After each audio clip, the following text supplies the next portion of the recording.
Nag-request po yung aking mag-ina, kain daw kami sa labas. Kaya sabi ko, tara sa likod ng bahay. At eto nga po yung hiling ng aking panganay, ipagluto ko daw siya. Etong isang paborito niyang gulay, bunga po ng malunggay. Mag-iihaw lang po ako ng isda. Eto, ang ganda. Pero hindi ko na ho ito isasahog sa gulay kasi gusto ni Mrs. Naka-separate siya sa sabaw. Lalagyan ko lang ng tanglad sa gitna.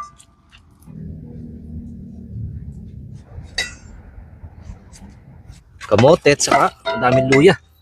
Alat na bagoong.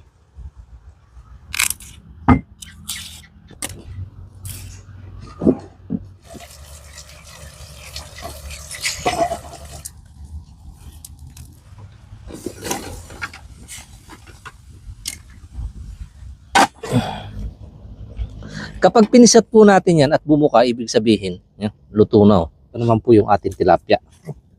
Ganda ng pagkakaihaw. Oh.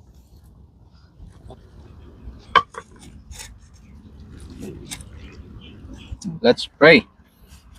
Dear Jesus, thank you po sa blessing na pinagkaloob nyo sa amin ngayong araw. Bless this food. Jesus' name we pray. Amen. Kain na po tayo mga kanain. Ito lang yung aming naihandang pangulam. Pwede na ho yan.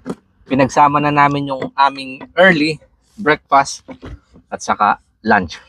Yung mamayang dinner, kung may tira, yun na lang din po yung aming kakainin. Sarap. I feed with fish. Sarap. You don't like to watch TV? Ang tamis yung sabaw. Mama, yummy ipsy. If you don't eat it, I will not feed you. I will not. I don't touch it.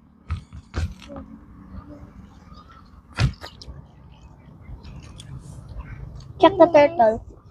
My butt is ipsy. Because of the grass.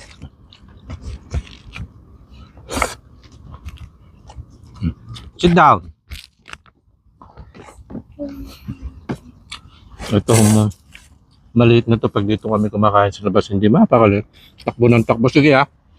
If you will not eat, you will not sama later.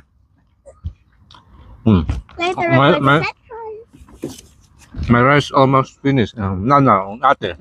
How about you? Pagkakain nga pala ako. Nalala ko. Up. Ito po, yung aming panulak, buko. 12 baht po ang isa. At ganyan, pag binibenta ho nila dito, malinis na. Sweet. Malaglag. Ay. Ebrea. I'm trying to sit down. Ay. Jing, hold it. Patapon. Yummy.